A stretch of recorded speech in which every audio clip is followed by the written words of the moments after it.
Que le Seigneur vous bénisse, vous tous qui êtes branchés à cette heure par la grâce du Seigneur. Que Dieu bénisse tout un chacun de nous là où vous êtes. Nous croyons que le Roi des gloires nous a encore accordé cette grâce afin de venir par ces canaux, n'est-ce pas, de parler de la part du Seigneur, surtout de répondre à des questions par rapport à l'enseignement de dimanche passé.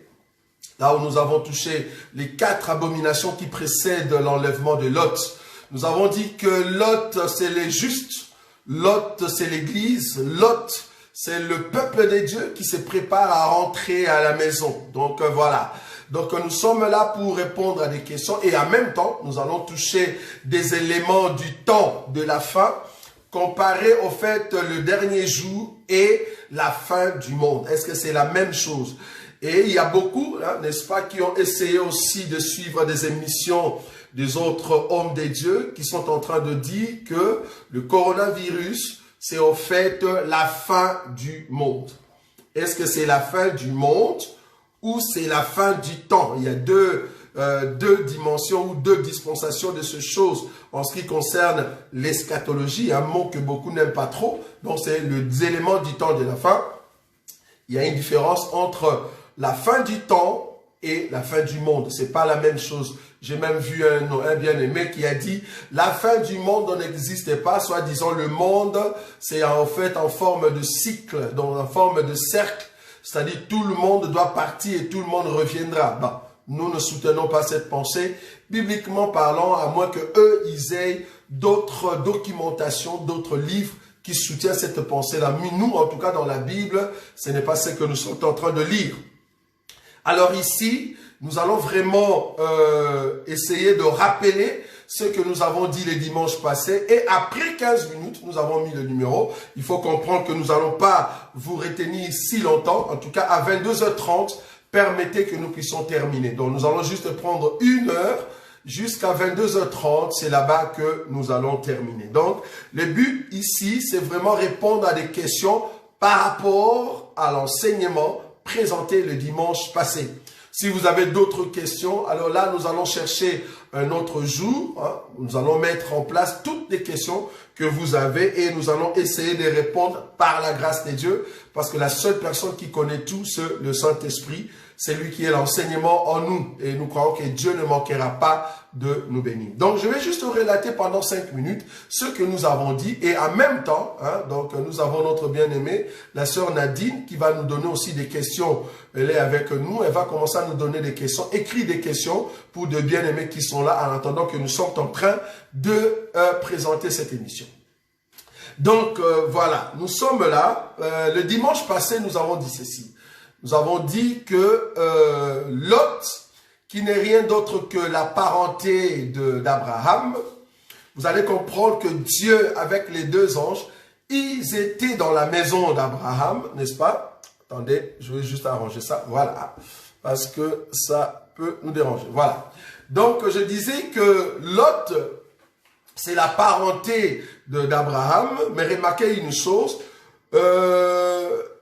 Abraham était avec Dieu, Dieu est venu dans sa maison, Dieu est resté dans sa maison, Dieu a mangé dans la maison d'Abraham et c'est comme ça que Abraham va commencer à intercéder pour Lot. Donc Dieu va quitter la maison d'Abraham et il va envoyer les 2 anges dans la maison de Lot. Nous avons expliqué que ces mouvements-là, c'est en fait la sortie de la grâce qui était dans la maison d'Abraham. Parce qu'il faut comprendre que Dieu a dit à Abraham, l'année prochaine, Isaac viendra où? Dans la maison d'Abraham. On va essayer de l'expliquer, je crois, les dimanches, pour montrer le retour du Seigneur Jésus. Alors, là, c'est la sortie, au fait, des dieux en Israël pour venir visiter un peuple qui était dans l'ombre de la mort, c'est-à-dire Lot, qui était au fait à Sodome et Gomorrhe. Alors Dieu va quitter Abraham pour aller voir Lot qui est dans l'ombre de la mort, c'est-à-dire Sodome et Gomorrhe. Nous avons dit que le peuple qui était dans l'ombre de la mort, c'est le peuple de Nephtali et des Zabulon, qui n'est rien d'autre que nous, Église, qui étions dans les ténèbres, et le Seigneur, selon l'écriture que j'avais donnée les dimanches passés de Actes des Apôtres, je crois, chapitre 28, le verset, je crois, 25, là-bas où Paul est en train de dire, sachez que cette grâce, ce message, cet enseignement du salut va quitter Israël et va aller auprès d'un autre peuple. Et ce peuple-là va recevoir cet enseignement. C'est là-bas que nous avons compris que Dieu va quitter, en fait, Abraham, va quitter Israël et venir visiter Lot, venir visiter les nations, ceux qui étaient dans l'ombre de la mort, ceux qui vivaient dans une contrée de péché. C'est là-bas que Dieu va les visiter. Mais remarquez ce que Dieu va faire. Il va envoyer les deux anges. Nous avons expliqué que les deux anges, c'est l'enseignement et la puissance de l'enseignement. Nous avons dit que c'est le précepte et l'enseignement, c'est-à-dire l'enseignement explique le précepte. Or, tu ne peux pas prêcher la parole de Dieu si cette parole de Dieu n'est pas imprégnée de l'onction, si cette parole n'est pas imprégnée de l'Esprit de Dieu. Donc, nous avons dit, c'est la parole et la puissance de la parole. Donc, il faut que tout homme de Dieu qui présente la parole de Dieu, nous devons voir la grâce de Dieu sur toi. C'est-à-dire, tu es en train de manifester la puissance de cette parole. Tu ne peux pas rester dans des paroles et des mots. Tu ne peux pas rester dans des explications longues. Tu ne peux pas rester dans des pensées approfondies. Mais cependant, nous ne voyons pas l'impact de cette parole dans ta vie, l'impact de cette puissance de cette parole dans ta vie. Donc là, nous comprenons que tu n'es rien d'autre qu'un perroquet. Un perroquet qui répète l'enseignement. Parce que tout homme qui vient dans un lieu comme sous forme de perroquet, tu demeures dans une assemblée où on explique très bien les choses pendant 25 ans, tu vas quand même comprendre ce que nous appelons les 7 tresses de Samson, tu vas les comprendre. Tu vas commencer à le répéter. Tu vas répéter quand même la traversée d'Israël vers Canaan. Tu vas expliquer l'hippopotame, tu vas expliquer le crocodile. Pourquoi? Parce que pendant 25 ans, c'est presque la même pensée qui passe. Et là-bas, tu vas les comprendre. Mais ici, nous disons que l'impact de cet enseignement-là, si nous ne le voyons pas dans ta vie, et que tu vis toujours dans le péché, bien que tu as cet enseignement, mais tu ne confesses pas la crainte de Dieu, tu ne vis pas la sémence, tu ne vis pas l'impact de l'onction de cette parole, nous te considérons comme un païen. Tu es un vrai païen qui a juste répété les enseignements. Tu peux rester 50 ans dans une assemblée où on explique la profondeur de la parole. Mais si tu ne mets pas en pratique cette parole, tu es exactement un païen. Pire qu'un païen, voire même. Pourquoi? Parce que tu peux répéter toutes ces choses, mais si tu ne crains pas Dieu, si l'enseignement n'a pas encore trouvé place dans ton cœur, nous comprenons que tu es un païen tout fait. Même si tu es dans la profondeur, mais dans ta vie, tu reflètes la vie d'un impudique, tu reflètes la vie d'un adultère, tu reflètes la vie d'un pécheur, nous comprenons que tout l'enseignement que tu dis, tu n'es qu'un perroquet. Tu n'as pas la vie de Dieu, tu as juste répété. Plus grave encore, un ministre qui se dit ministre, mais qui vit encore dans l'adultère et dans l'impudicité, il tombe aujourd'hui, il se relève demain, il tombe, il se relève. Ça devient sa vie. Nous disons que même la profondeur, tu n'es qu'un païen. Tu ne connais pas le Seigneur. Voilà.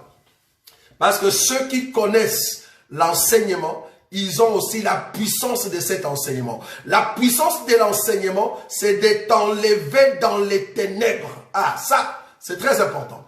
Parce que l'enseignement vient pour nous enlever dans les ténèbres. Quand tu écoutes cet enseignement et que tu ne changes pas, tu es du ténèbre. Tu es du ténèbre, tu ne connais pas le Seigneur. Parce que nous, avec cet enseignement, l'enseignement a retrouvé l'homme intérieur. L'enseignement a redressé l'homme intérieur. L'enseignement a amené l'homme intérieur à craindre Dieu. Donc si l'enseignement ne t'amène pas là-bas, comprenez que tout ce que tu dis, c'est comme un Sarkozy qui reste dans nos milieux et qui a fait 30 ans. Il saura très bien répéter les Écritures comme un perroquet. Voilà. Donc c'est ça le souci. Donc tous ceux qui nous suivent croyait que les deux anges, c'est au fait la parole et la puissance de la parole. C'est ça qui nous fait sortir de Sodome. C'est les deux anges. Nous avons dit que les deux anges, c'est la parole et la puissance de la parole. C'est ça qui va aider Lot de sortir. Nous avons aussi dit que dans ces temps-là, il faut que Lot d'abord se trouve à la porte. Quand Lot se trouve à la porte, c'est là-bas qu'il va au fait vivre la grâce de Dieu. Parce qu'il était à la porte. Cette porte, c'est la porte de la bergerie, là où nous voyons la grâce de Dieu et la main de Dieu. Alors, nous avons dit que les deux anges étaient venus seulement dans la maison de Lot. Pas n'importe quelle maison, mais seulement dans la maison de Lot. C'est là-bas que les deux anges sont venus. Nous avons dit ceci, les 4 abominations qui précèdent l'enlèvement de Lot, parce que nous allons continuer le dimanche prochain, donc après-demain, notre enseignement. Les 4 abominations qui précèdent l'enlèvement de Lot, qui précèdent la montée de Lot, c'est au fait, premièrement, c'est l'homosexualité. Quand dans une génération, il y a la montée de l'homosexualité, quand il y a la pédophilie, nous avons montré dans les Écritures, quand il y a l'agression sexuelle et quand il y a le racisme. Là, par rapport à Lot, il y a les 4 éléments qui soutiennent au fait que Lot doit sortir. Donc, c'est là-bas que nous avons dit que ces 4 éléments, en notre temps ici, nous devons le voir avant l'enlèvement. C'est-à-dire, nous savons qu'il y a déjà légalisation de l'homosexualité, gloire à Dieu, parce que Dieu, tout ce qu'il dit, c'est pour préparer le peuple à rentrer à la maison. Je vous avais dit que la pluie, quand elle tombe, c'est pour aider l'arche à monter. C'est ce que nous avons dit. Or, l'arche, c'est le peuple de Dieu, c'est l'enseignement, c'est tous ceux qui sont dans les corps. Or, ce peuple-là ne peut pas monter à l'enlèvement si la pluie ne commence pas à tomber. Or, la pluie, c'est le jugement. Donc, quand les jugements commencent déjà à tomber, ça va aider l'arche à bouger. Est-ce que vous voyez ça? Parce que quand il n'y a pas ces jugements-là, l'arche ne bouge pas. L'arche commence à monter petit à petit parce qu'il y a la tombée de la pluie. Est-ce que vous voyez ça? Ici, je prends pluie, pas par rapport à Ésaïe, n'est-ce pas? Ésaïe chapitre, je crois 55, le verset 10. Mais je prends la pluie ici comme étant jugement. Ça va? Donc, nous allons le voir encore plus loin dans cette histoire de Sodome et Gomorrhe.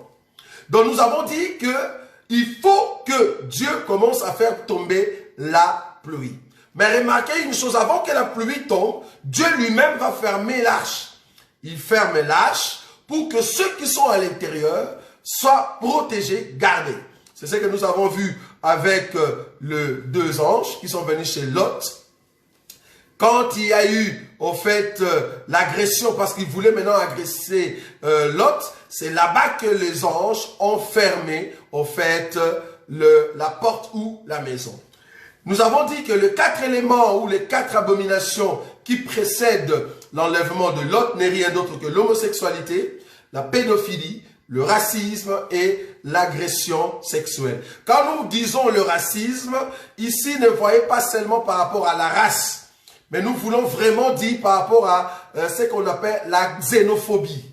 Donc, il y aura un temps où la xénophobie doit monter, doit prendre de l'accent, et puis le monde va trouver ça normal.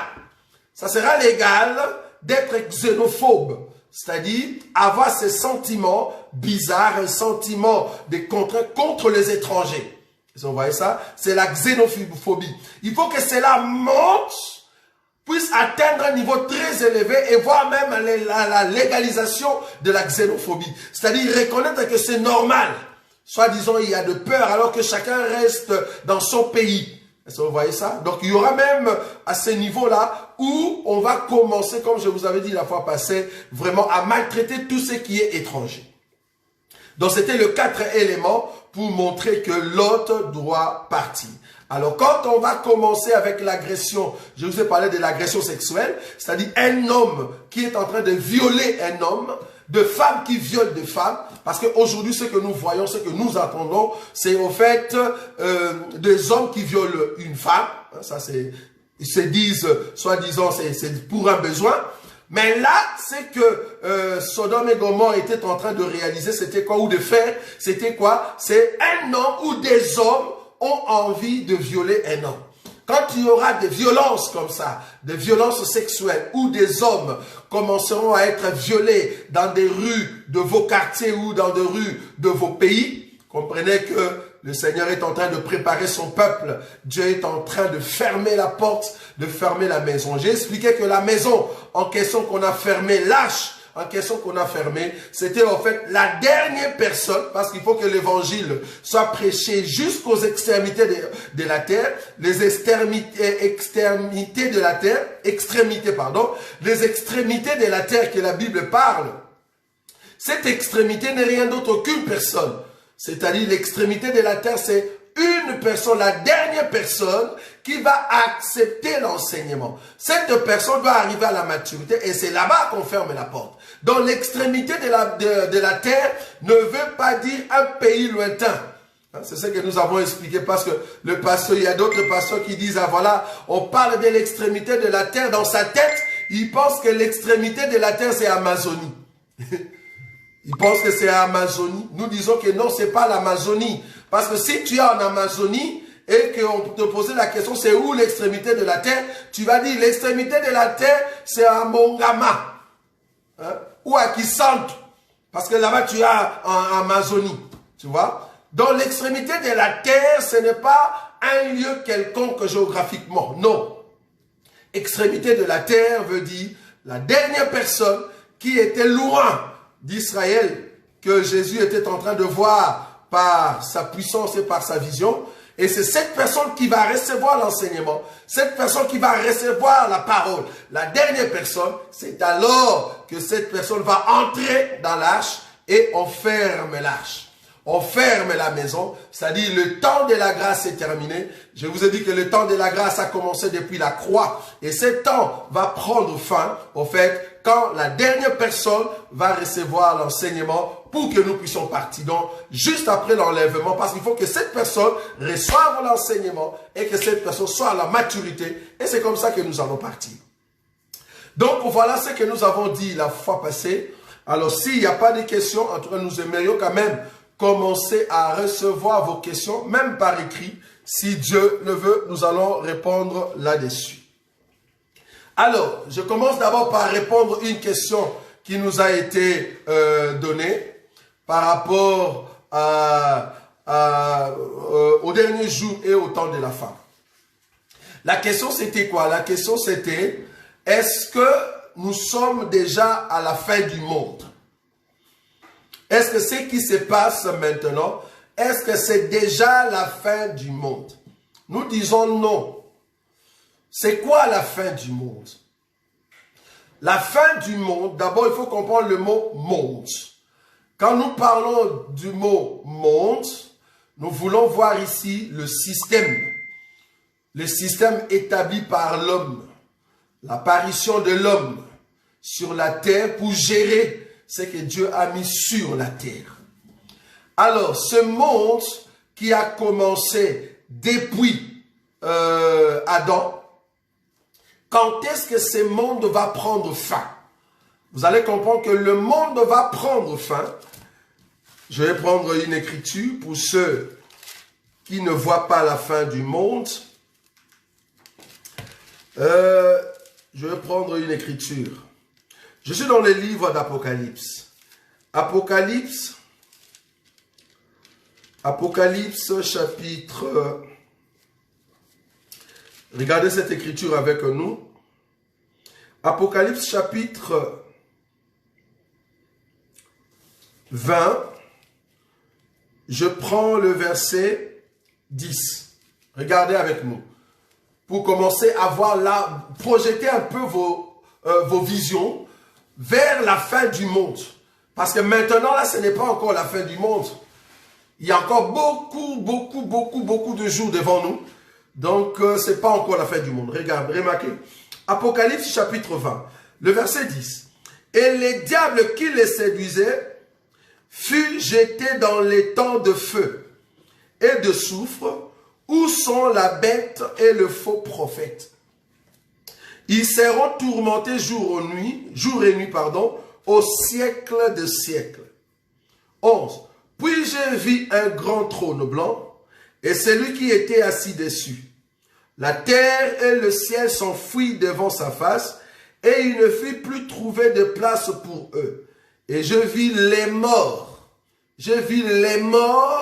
les grands et le petit, qui se tenaient devant le trône. Des livres furent ouverts, et un autre livre fut ouvert, c'est lui qui est le livre de vie. Et les morts furent jugés selon leurs œuvres, d'après ce qui était écrit dans ces livres.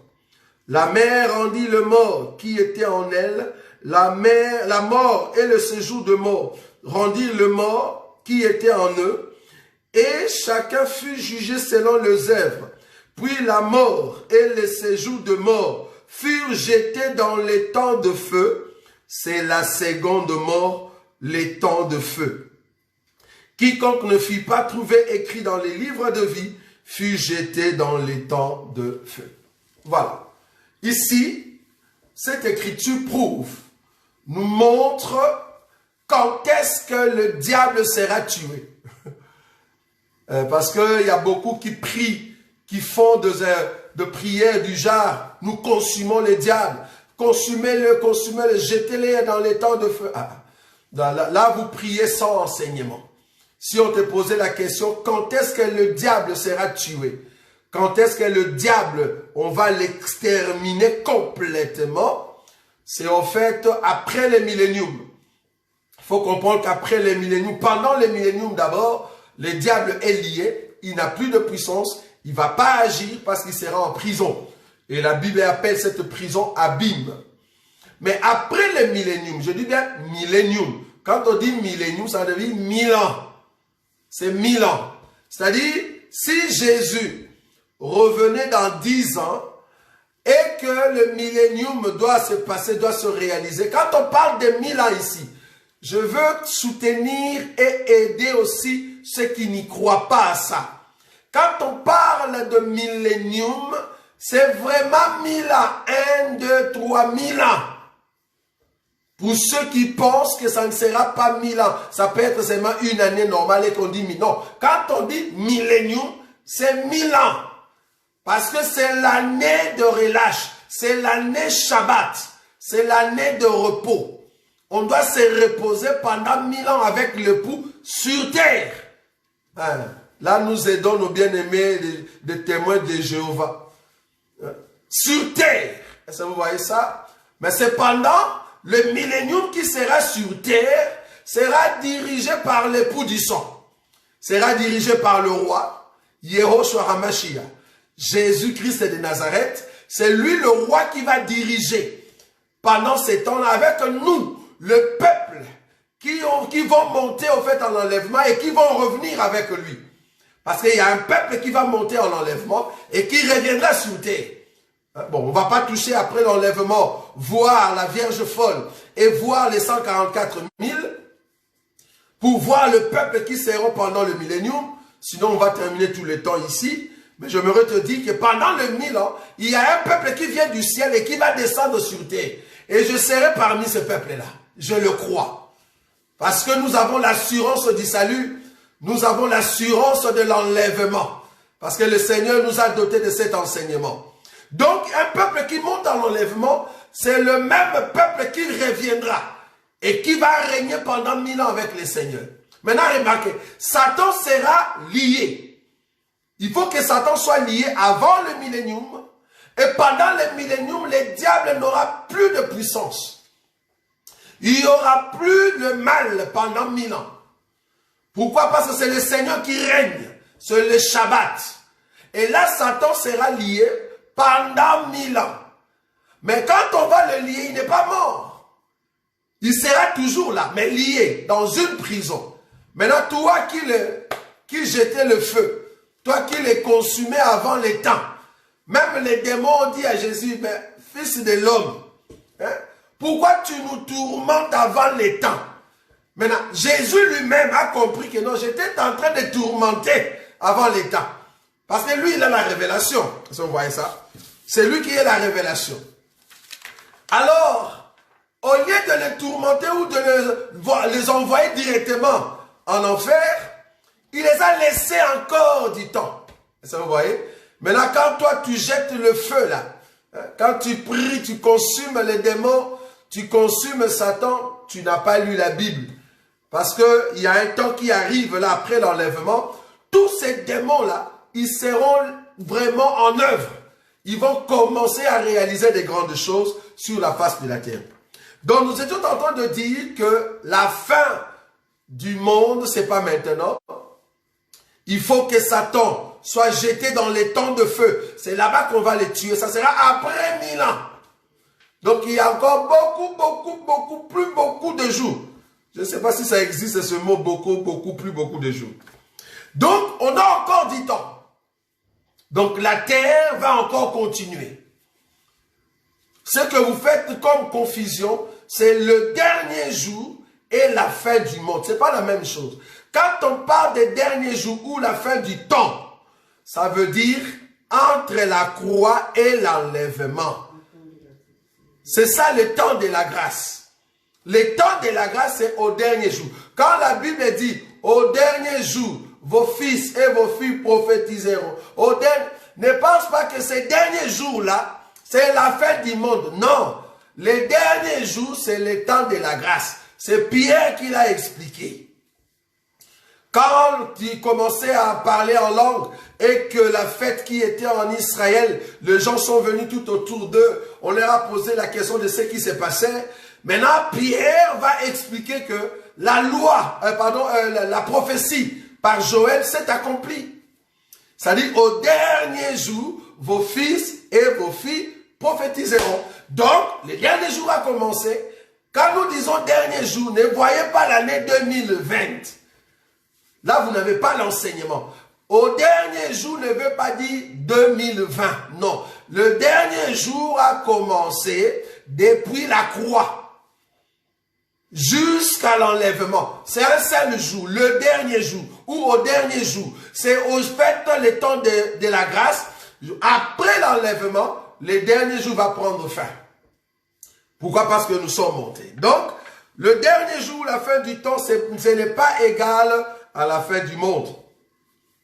La fin du monde, c'est quand le diable sera, au fait, jeté dans les temps de feu.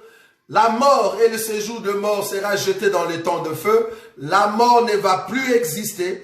Les hommes méchants vont être jugés. Et Dieu va récompenser, au fait, ses enfants. Et ils vont entrer dans l'éternité. Tout homme méchant, les diables et les démons, tous ces esprits, ils seront jetés dans les temps de feu. Il n'y aura plus du mal. C'est là-bas que nous entrons dans l'éternité. C'est la fin du monde. C'est-à-dire, là, les mondes n'existent plus parce que nous entrons dans la phase éternelle. La phase éternelle, c'est la phase où Dieu vit avec ses enfants, où toute personne qui a Christ rentre dans la personne de notre Dieu. Ça, vous voyez? Pour que Dieu reste seul. Ça, vous voyez? Par rapport à l'écriture, je crois, de 1 Corinthiens, je crois, chapitre 15. Là où on parle de la résurrection et la chose qui va arriver à la fin. Afin que Dieu se revienne à lui-même comme au temps éternel. C'est-à-dire Dieu qui vient de l'éternité, qui va entrer dans les temps et qui va sortir des temps pour entrer dans l'éternité. Quand il est venu de l'éternité, il est venu avec ses enfants, il entre dans les temps, il projette ses enfants. Quand il va sortir de temps, il sort avec ses enfants et il continue dans l'éternité avec ses enfants en lui-même. Est-ce que vous voyez ça? Bon, pour ceux qui aimeraient des précisions, vous n'avez qu'à suivre nos enseignements sur les 7 sceaux et là-bas, vous aurez toutes les réponses. Voilà. Nous avons ici une question. Est-ce que c'est obligatoire d'aller prier dans les bâtiments? On ne peut pas prier à la maison et donner nos offrandes aux pauvres. Merci beaucoup. C'est une question qui nous a été posée. Nous allons répondre là-dessus. Nous disons que l'église, ce n'est pas un bâtiment. Nous confessons que l'église, ce n'est pas un bâtiment. L'église, c'est l'ensemble de tous les membres du corps. Cette église c'est une église universelle qui est partout dans le monde. Cette église peut se retrouver quelque part Donc, je parle d'une entité. Cette entité de l'église peut se retrouver sous un arbre, peut se retrouver dans une maison, peut se retrouver dans un local, peut se retrouver même au bord de la mer, en train de prier. Parce que remarquez une chose, que Jésus, qui était en fait le corps, qui marchait avec les disciples, ces disciples étaient en fait la première église. Est-ce que vous voyez ça? Parce que ces églises qui étaient en train de recevoir l'enseignement et qui devaient sortir à la croix, cette église était en train de suivre Jésus par rapport à l'enseignement. Et après la croix, cette église s'est réunie au nombre de 120. Est-ce que vous voyez ça? Et cette église avait la capacité d'être persécutée et changer de local. Mais elle restait une église. Donc l'église, ce n'est pas le 4 murs. L'église, ce n'est pas une maison construite par la main d'homme. Mais l'église, c'est tout homme qui a reçu le morceau de la parole qui vient de la parole pure, qui n'est rien d'autre que Jésus. Si tu viens du ciel, quand tu écoutes le son de la trompette, toi qui as la parole depuis l'éternité, tu vas te souvenir du son de la trompette. C'est là-bas que tu seras attiré. C'est pour cela que nous disons que Jésus-Christ n'est pas venu pour tout le monde. Jésus est venu pour ceux qui viennent du ciel et qui doivent rentrer dans le ciel. Alors ces gens-là, ils écoutent l'enseignement. Quand Dieu les appelle, ils viennent. Ils peuvent se réunir sous un arbre, je le dis, même dans un local. Mais ce n'est pas le local qui devient l'église. Mais l'église, c'est en fait les hommes qui constituent ce groupe-là. Ça, c'est l'église. Alors cette église est constituée d'un leader. Donc un leader, c'est-à-dire quelqu'un que Dieu a mis afin de donner les enseignements, celui que nous appelons un pasteur. C'est-à-dire un pasteur, c'est un frère parmi les frères qui sont là, mais que Dieu a donné la grâce d'avoir le ministère de la parole. Alors ce frère va aider de bien-aimés pour comprendre l'enseignement. C'est ce qu'on appelle un ministre. Donc un ministre, on est ministre de la parole. C'est un frère au milieu de nous qui a reçu la grâce d'expliquer la parole. Est-ce que vous voyez ça? C'est ce qu'on appelle un ministre. Maintenant la question c'est de savoir, c'est obligatoire d'aller prier dans les bâtiments? Non, ce n'est pas obligatoire. Mais c'est obligatoire d'aller prier là où se trouve l'église. Ça c'est obligatoire. Tu ne peux pas rester à la maison. Il faut aller là où se trouvent les corps. Est-ce que vous voyez ça? Ce n'est pas obligatoire d'aller dans un bâtiment, mais c'est obligatoire d'aller là où il y a l'église. Donc, si l'église se trouve dans un bâtiment, c'est obligatoire d'aller là-bas. Si l'église n'est plus dans un bâtiment, n'y va plus. Tu peux maintenant rester à la maison parce que l'église est à la maison. Si l'église est sous l'arbre, ne va pas au bâtiment. Va sous l'arbre. Parce que tu ne suis pas les bâtiments, mais tu suis les corps. Les corps se réunissent sous l'arbre, va là-bas, obligatoirement. Le corps se réunit dans un local, va là-bas. Donc, c'est obligatoire d'aller là où se trouve le corps. Pourquoi nous disons ça? La Bible dit, là où il y a les corps, c'est là-bas que s'assemblent les aigles. Si dans cette église là où tu es, il n'y a pas un cadavre, mais je n'ai pas envie de monter, pourquoi je vais monter là? Si dans votre église, il n'y a pas un cadavre, comprenez que vous tous là, vous n'êtes que des moineaux et des pigeons. Vous n'êtes pas des aigles. Parce que l'aigle vient là où il y a les cadavres. Si vous n'avez pas un cadavre dans votre église, parce que nous autres dans notre église, chaque fois que nous nous réunissons, il y a toujours un cadavre. C'est les cadavres qui nous attirent. Si vous n'avez pas un cadavre, comprenez que vous tous là, quand vous vous réunissez, vous n'êtes que des moineaux et des pigeons. Il faut aller là où il y a un cadavre. Ne me posez pas la question, c'est qui les cadavres? Les cadavres n'est rien d'autre que l'enseignement de la mort et de la résurrection de notre Seigneur Jésus. Cet enseignement explique Jésus dans l'éternité jusqu'à l'éternité. Si vous avez ces cadavres, il faut aller là-bas obligatoirement. Pourquoi? Parce que vous allez au ciel, parce que vous mangez la chair de ces cadavres-là. Est-ce que vous voyez? C'est là-bas que nous appelons, que nous habitons dans une maison de deuil. La Bible dit, mieux vaut aller dans une maison de deuil que d'aller dans une maison de fête. La maison de deuil, c'est l'assemblée. Là où il y a les cadavres et nous sommes en train de les manger. Bon, on ne va pas entrer dans les détails là-bas. La question c'est, est-ce qu'on ne peut pas prier à la maison? Si, tu peux prier à la maison, mais que ça ne soit pas un motif pour fuir là où il y a l'assemblée. Je parle ici de l'assemblée, je ne parle pas des bâtiments. Donc s'il y a l'assemblée et que toi tu ne veux pas aller à l'assemblée, tu veux rester à la maison, là tu pêches. Parce que c'est mieux de s'assembler, c'est là-bas que tu écoutes la parole de Dieu et tu as au fait la chaleur de tous nos bien-aimés. C'est très important d'aller dans une assemblée, là où on mange la véritable nourriture. Donc tu ne peux pas rester à la maison alors qu'il y a une assemblée quelque part. Je te comprends. Quand tu me dis par exemple que tu veux, est-ce que tu peux prier à la maison pour ne pas aller dans un bâtiment? Ça, je comprends. Si l'église est dans une maison, nous prions dans une maison. Si l'église est sous l'arbre, nous prions sous l'arbre. Donc, ce n'est pas obligatoirement que tu dois aller dans un bâtiment. Mais c'est obligatoire d'aller là où se trouve l'assemblée. Quand je parle de l'assemblée, c'est l'église, corps, là où ils sont en train de manger la vraie nourriture. Très important. Et les offrandes. Pourquoi ne pas prendre les offrandes et donner aux pauvres? Oui, c'est très bon. C'est très bon de prendre l'offrande et donner aux pauvres. Mais il ne faut jamais oublier les Écritures. Quand nous parlons de pauvres, toi, tu vois le pauvre financièrement. Est-ce que les gens qui nous demandent de l'argent tout près de la voiture ou dans des carrefours, est-ce que ce sont des pauvres? Je crois que ce n'est pas ça la question. Le pauvre ici, bibliquement parlant, un pauvre, c'est celui qui n'a pas de biens.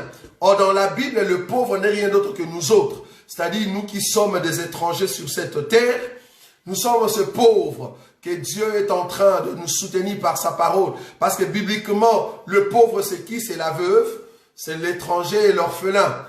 Donc bibliquement, le pauvre, parce qu'il ne faut pas voir le pauvre de l'ancienne alliance et de la nouvelle alliance, c'est pas la même chose. Le pauvre de l'ancienne alliance, c'était l'ombre pour expliquer nous, église, nous les étrangers, nous les orphelins, nous la veuve. Est-ce que vous voyez ça? Le pauvre.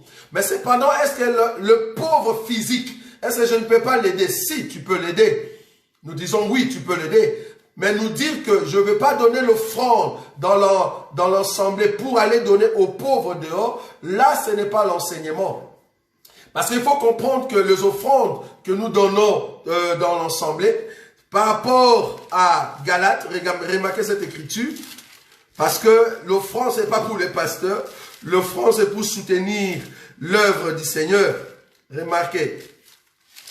Je vais prendre une écriture. Galates, chapitre 6. Remarquez cette écriture. Je prends Galates, chapitre 6, le verset 10. Galates, chapitre 6, le verset 10. Par rapport aux offrandes. Est-ce que je peux rester à la maison, ne pas aller dans l'église bâtiment et prendre mon argent et commencer à donner aux pauvres? Non, ça, c'est pas l'enseignement. L'enseignement est que je veux aller là où se trouve l'assemblée, c'est-à-dire là où il y a de bien-aimés qui prêchent la parole de Dieu, là où il y a la nourriture qui nous amène au ciel, et là-bas il y a des besoins, donc je participe à l'œuvre du Seigneur avec mes biens. Vous voyez? Maintenant, le pauvre que tu es en train de dire, tu es en train de l'exprimer comme étant pauvre physique, je l'ai expliqué ici, mais cependant, remarquez cette écriture, Galates. Galates chapitre 6, le verset 10. Galates 6, verset 10. Je donne une écriture. La Bible dit ceci. Ainsi donc, pendant que nous en avons l'occasion, pratiquons le bien envers tous. Pratiquons le bien envers tous. C'est-à-dire même ces gens qui nous demandent de l'argent au carrefour, si je veux lui donner, je vais lui donner. Je peux lui accorder un 10 € pour qu'il puisse manger. Ce n'est pas un problème, ce n'est pas un péché. Mais remarquez l'écriture continue. Envers tous et surtout envers le frère en la foi. Vous voyez ça? Et surtout envers le frère en la foi. C'est-à-dire mon argent, mes biens. C'est vrai que je peux aider quelqu'un du dehors, mais surtout, je dois aider mes frères et sœurs en Christ Jésus. Très important. Quand tu fais ça, tu es en train de respecter l'écriture. Or, comment je peux aider mes frères et sœurs? C'est parce que nous sommes une assemblée. Est-ce que vous voyez ça? C'est pas que je reste à la maison, je dis, ok, mon argent, je ne vais pas aller à l'église, je vais commencer à donner mes voisins. Non, ça c'est pas l'écriture. Il faut que j'aille dans l'assemblée. Là-bas, il y a des besoins. Et avec ces besoins-là, je vais commencer à mettre au service pour élever au fait l'œuvre du Seigneur. Donc c'est très important. Donc je crois que j'essaie de répondre là-dessus. On peut toujours entrer en détail si vous voulez. Il y a une autre question. Est-ce la marque de la bête aura... est-ce que la marque de la bête sera comme sous forme de tatouage? C'est ça. Voilà. Est-ce que la marque de la bête sera sous forme de tatouage? Voilà. Donc, la marque de la bête dans le 666, est-ce que le 666 sera sous forme de tatouage? Je crois que non. Il faut d'abord comprendre que le 666, c'est un chiffre de la bête, nombre de son nom. Quand on parle nombre de son nom, le but, c'est l'identification. 666, c'est une sorte de marque pour identifier toute personne sur la terre. Mais cette marque sera en fait imprégnée ou pressée par la bête. Maintenant, il faut que tout homme soit reconnu sur la face de la terre. C'est ce qu'on appelle l'identification mondiale. Quand nous parlons de l'ordre mondial, c'est-à-dire, il y a un homme, quelqu'un, pour le moment c'est encore un mystère, c'est un homme, je ne sais pas, qui va sortir d'où, bien qu'il y a déjà de bien-aimés qui l'ont déjà identifié ou identifié là où il va sortir. Donc cet homme-là, quand il viendra, c'est lui qui va commencer à donner en fait l'ordre. Et son ordre, quand il les donne, ça va tomber mondialement. Or, le but de cet homme, c'est quoi? Parce qu'il faut comprendre, à la dernière semaine de Daniel, il y a une partie de cette semaine-là qu'on appelle la deuxième partie de la dernière semaine de Daniel. Cette partie-là, quand la bête va tuer la Vierge, il va tuer par son système la Vierge folle et les 144 000, voire même les 2 prophètes, pendant ces temps-là, la Bible l'appelle silence d'une demi-heure, silence de 30 minutes, c'est-à-dire il n'y a plus d'adoration, les gens ne font plus monter ce qui est l'adoration auprès du Seigneur. Pendant ces temps-là, la bête a besoin d'identification mondiale. Donc, on ne peut pas entrer dans cette phase-là si tu n'es pas identifié partout dans le monde. Vous voyez? Et cette identification-là sera sous forme de ta carte d'identité. Mais ça ne sera pas grand comme tu le penses, mais ça sera sous forme de puces. C'est déjà dans la préparation, tout le monde le sait. Ça se prépare. Donc, de sorte que partout où tu vas passer, on sait reconnaître, on sait voir que c'est tel homme qui vient de passer. Pour le moment, on ne sait pas contrôler ceux qui sont à Mandaka. Pour le moment, on ne sait pas contrôler ceux qui sont à Kolwezi. Pourquoi? Parce que là-bas, ils n'ont pas, au fait, en tout cas je parle par rapport à ceux qui sont ici en Europe, le dirigeant du monde, ils n'ont pas le contrôle de ces gens-là. Maintenant, il faut contrôler ces gens-là. Donc, pour contrôler ces gens-là, il faut que tout homme soit identifié. Mais comment est-ce que cela se fera? Parce qu'on s'est dit que le monde est grand, mais non, là tu vas dans ton imagination. Il faut comprendre que la dernière bête que Daniel avait vue, que Jean a identifié, son corps ressemblait au léopard. On n'a pas le temps de tout détailler ici. Son corps ressemblait à la peau d'un léopard. Quand on dit léopard, c'est-à-dire il a de taches, tacheté. Ça va? Quand on dit tacheté, c'est-à-dire des regroupements. Il faut comprendre que le monde sera réparti en 10 morceaux. Par ces 10 morceaux, il y aura le contrôle de tout humain. Ça va aller jusqu'au Congo. Ça sera très facile de le faire. Voyez, même avec le coronavirus là. Vous pensez vraiment aujourd'hui, si ces gens, parce que ce n'est pas encore la fin, parce qu'on doit d'abord aller en enlèvement avant que ces choses arrivent. Ces choses ne peuvent pas arriver étant donné qu'on n'est pas encore monté. Si ces gens décidaient, hein, supposons, si ces gens décidaient aujourd'hui de dire à toute la terre comme ils sont en train de se préparer là pour aller donner des vaccins au Congo. Ils disent, mais là, pour éviter ce coronavirus, nous voulons vous donner des vaccins. Même le président Félix Tshisekedi, il va accepter. Parce qu'il a accepté de confiner les gens qui n'ont pas l'argent, qui n'ont pas à manger. Mais il a accepté de faire ça. Or, il sait très bien que cette maladie, avec la chaleur du Congo, ne va pas résister. Mais cependant, il a accepté l'ordre mondial. Vous voyez ça? Donc, par l'ordre mondial, ça sera très facile de vacciner les gens, même à Kolwezi. Or, le but de ces vaccins-là, c'est de vous vacciner en même temps, mettre la puce à l'intérieur du corps. Vous voyez ça? Et c'est comme ça que la puce va correspondre au numéro d'identification. Partout où tu vas passer, on reconnaît là où tu es. Et ça vous voyez. Mais ces choses-là viendront après l'enlèvement. Donc 666, aujourd'hui, est nul et sans effet pour les enfants de Dieu. Parce que nous sommes encore là. L'homme de l'impie ne peut pas apparaître. Parce qu'il faut que ce qui les retient puisse être enlevé. Si nous partons, c'est comme ça qu'il va se présenter. Parce que s'il se présente maintenant, nous allons crier partout. Faites attention avec cet homme. Parce que nous les connaissons. Avec ses œuvres et ses mots. Vous voyez? Donc il se cache parce qu'il sait que nous sommes là.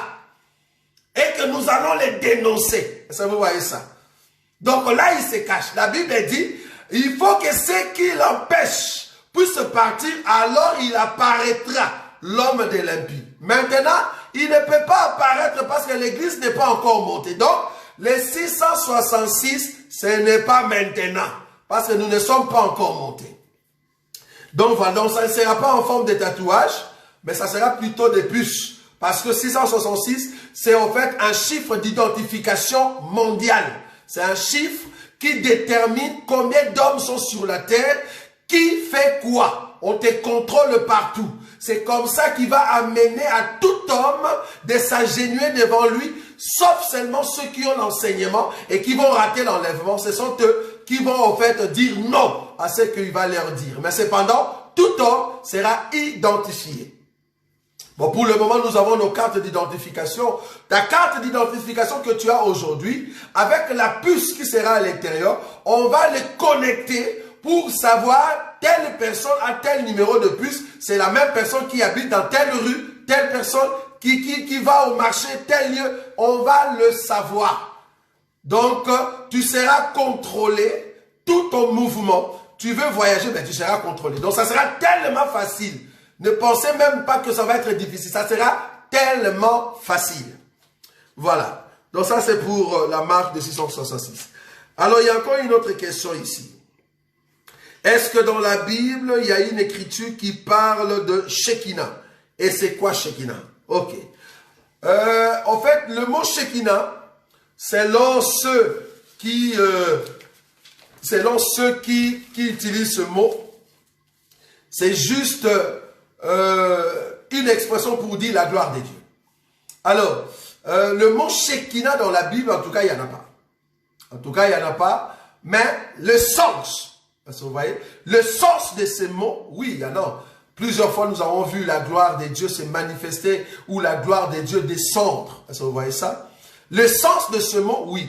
Mais le mot Shekinah, non. Donc, dans la Bible, le mot Shekinah, à moins peut-être d'aller chercher la Bible de Juifs, hein, pour voir ce mot dans son origine, nous disons que dans nos Bibles, il n'y en a pas. Parce que si tu me posais la question, le mot rabbi, je vais te dire oui, ça se trouve dans la Bible, mais le mot Shekinah, il n'y en a pas dans la Bible. Voilà. Je vais passer rapidement parce qu'il y a beaucoup de questions qui arrivent. Est-ce qu'on peut distinguer le vierge sage et la vierge folle maintenant? Pourrons-nous continuer à dire aux gens que Jésus revient bientôt? La vierge sage et la vierge folle. Pour le moment, nous ne pouvons pas dire à telle personne que tu es vierge folle. Nous ne pouvons pas dire à telle personne que tu es ou tu vas rater l'enlèvement. Pour le moment, nous croyons que tous ceux qui respectent la parole de Dieu, tous ceux qui ont les deux anges, tous ceux qui ont la parole et la puissance de la parole, ce sont des vierges sages. C'est-à-dire, ce sont des vierges qui préservent, qui ont la réserve d'huile et qui préservent leur vie contre la souillure. D'abord, il faut comprendre que toutes les 10 étaient vierges. Toutes les 10 ont quitté là où elles étaient. Toute l'église dormait. Toutes les 10 se sont réveillées. Toutes les 10 ont entendu la voix. Toutes les 10 commençaient à préparer la lampe. C'est ça l'écriture. Mais la différence entre l'autre, le 5 et l'autre 5, est que la réserve d'huile manquait parmi les folles. Or, pour voir cela, c'est lors de la préparation des lampes. Est-ce que vous voyez? C'est lors de la préparation des lampes. Mais elles restent toujours vierges. Donc, nous sommes en train de préparer les lampes, c'est-à-dire nous sommes en train de faire briller la lampe. Parce que la préparation des lampes consistait à faire briller davantage la lampe. Qui sont ceux qui sont en train de faire briller davantage la lampe aujourd'hui? Tout cela, c'est la Vierge sage. Mais quand nous allons partir, ceux qui restent, ce sont eux, la Vierge folle. Mais aujourd'hui, je ne saurais pas dire à tel frère que tu es Vierge folle, telle sœur que tu es Vierge folle. Non, je saurais peut-être lui dire, parce que tu n'aimes pas trop les choses de Dieu maintenant, tu vas rater l'enlèvement. Mais est-ce que cette personne est folle? On ne sait pas. Peut-être la personne n'est rien d'autre qu'une païenne. Donc je ne sais pas déterminer qui est folle maintenant. Mais je sais quand même déterminer que si tu mets en pratique la parole de Dieu, je sais te dire que si tu suis Jésus avec son enseignement, tu le mets en pratique, tu es une sage. Tu es la Vierge sage parce que tu mets en pratique la parole de Dieu. Donc c'est ce que nous pouvons dire. Pouvons-nous continuer à dire aux gens que Jésus revient bientôt? Le mot bientôt n'a pas de fin. Le mot bientôt n'a pas de fin. Supposons que Jésus vient demain. C'est toujours bientôt. Parce que beaucoup pensent que bientôt, il faut mettre 3000 ans, il faut mettre 10 ans. Non. Le mot bientôt, hein, très bientôt, c'est juste donc futur. Donc dans le futur. Parce que comme nous sommes en train de parler, supposons qu'il vient dans 30 minutes. Juste après que je suis en train de parler ici, c'est toujours le bientôt. Donc il arrive très bientôt. Voilà. Donc le mot bientôt ne veut pas dire 1000 ans. Le mot bientôt veut dire il arrive en tout cas promptement. Donc bientôt il sera là. Donc quand nous disons bientôt, ne voyez pas 1000 ans, mais voyez que c'est vraiment le futur. Dans un futur certain, le Seigneur sera là. Voilà. La différence entre cette trompette et cette coupe. Waouh! Est-ce qu'il faut vraiment le dire ici? Avec les 30 minutes qui nous a été accordées pour l'enseignement. Parce que je vous ai dit qu'on doit terminer à 22h30. Nous ne saurons pas étaler les 7 trompettes et les 7 coupes. Comprenez que quand on parle de 7 trompettes, comme nous l'avons dit dans l'enseignement de 7 sceaux, Dieu va dire à Moïse, fais-toi 2 trompettes. Quand tu le sonnes sans éclat, c'est pour le rassemblement. Quand tu le sonnes avec éclat, c'est pour le départ ou soit pour la guerre. Les 2 trompettes représentent les 2 anges. J'entre pas dans les détails, comprenez-nous. Représentent les 2 anges et représentent en même temps les 2 prophètes qui viendront après l'enlèvement, mais en Israël. Ce sont eux les trompettes qui vont préparer Israël à se rassembler tout autour de l'enseignement des 2 oins. Et c'est comme ça que les 2 oins vont prêcher Israël et on va sceller le chiffre de ce groupe-là de 144 000. Donc les trompettes, c'est en fait les 2 prophètes qui viendront après l'enlèvement pour sonner de la trompette. Quand ils vont commencer à sonner de la trompette, cela veut dire ils vont commencer à prêcher Israël et en même temps, parce qu'il faut comprendre qu'avec éclat, c'est aussi pour la guerre. Hein? Donc en même temps, il y aura des fléaux. Il y aura la colère de Dieu qui va commencer à tomber contre les nations. Parce que la trompette ou le prophète ils vont commencer à sonner. Israël sera béni, sera sauvé. Mais cependant, les nations, il y aura des fléaux ou des plaies. Est-ce que vous voyez ça? C'est la même chose. Moïse et Aaron, ils sont partis chez un pharaon. Là, ils sonnent la trompette pour que l'Égypte soit frappée de fléaux. Mais les deux, ils viennent en Israël, ils préparent Israël, que Dieu va vous délivrer. Est-ce que vous voyez ça? C'est ça les deux trompettes. Donc les deux trompettes, ou les 7 trompettes, c'est le temps du ministère des besoins. Quand ils vont commencer à présenter leur temps qui sera au fait de plaie contre le monde, mais c'est pendant une bénédiction pour Israël. Mais quand on parle de 7 coupes, les 7 coupes, c'est quand Dieu est en train de renverser, de jeter sa colère. Ça sera après les 7 trompettes. Bon, il y a d'autres trompettes qui nous montrent, qui projettent les événements, voire même avant le millénium, voire même après le millénium. Il y a d'autres trompettes qui présentent, parce que c'est une vision du prophète. Mais cependant, les coupes, les 7 coupes, c'est vraiment les temps bien précis où la colère de Dieu va commencer à s'abattre sur la terre. Ces 7 coupes-là n'est rien d'autre que le temps juste après la dernière partie de la semaine de Daniel et le millénium. C'est vraiment pendant ces temps-là, il y a des coupes et il y aura en fait l'explication de 7 tonnerres que nous avions dit la fois passée pour ceux qui aimeraient encore entrer en détail là-dessus. Donc les 7 coupes, c'est vraiment la colère de Dieu. Les 7 coupes de la colère de Dieu. C'est la colère de Dieu qui s'abat. Parce qu'il faut comprendre que les 30 minutes de silence viennent de se réaliser. Après les 30 minutes de silence, c'est là-bas que les coupes vont commencer à s'abattre contre la terre. Donc, le 7 coupes se trouve dans les 7 trompettes. Voilà, c'est ça que je voulais dire. Donc, le 7 coupes se trouve dans les 7 trompettes. Les trompettes, c'est les temps de ministère de 2 ans, mais leur projection peut aller voir même après le millénium. Et les 7 coupe se trouve à l'intérieur de cette trompette. Bon, je ne saurais pas entrer en détail élément par élément. Millénium, le 1000 ans du calendrier des dieux ou des hommes. Puisse là, un jour est égal à 1000. Ah ok, je comprends. Donc il y a quelqu'un qui nous pose la question. La Bible dit que 1000 ans est égal à un jour. Quand on parle de un jour, est-ce que quand on dit 1000 ans, ça ne sera pas un jour? Oui, ça sera un jour, mais pas un jour, 24 heures. C'est un jour, Dieu, c'est ça. Auprès de Dieu, c'est un jour. Mais nous, ici sur terre, si tu veux le calculer selon notre temps, ça fera 1000 ans. Mais auprès de Dieu, ça sera un jour, c'est le Shabbat. Mais ici sur terre, ça ne sera pas 24 heures, non. Ça ne sera pas 24 heures. Parce que quand on parle de semaine de Daniel, on en parlait de 7 ans. La dernière semaine, quand on dit semaine, c'est 7 jours.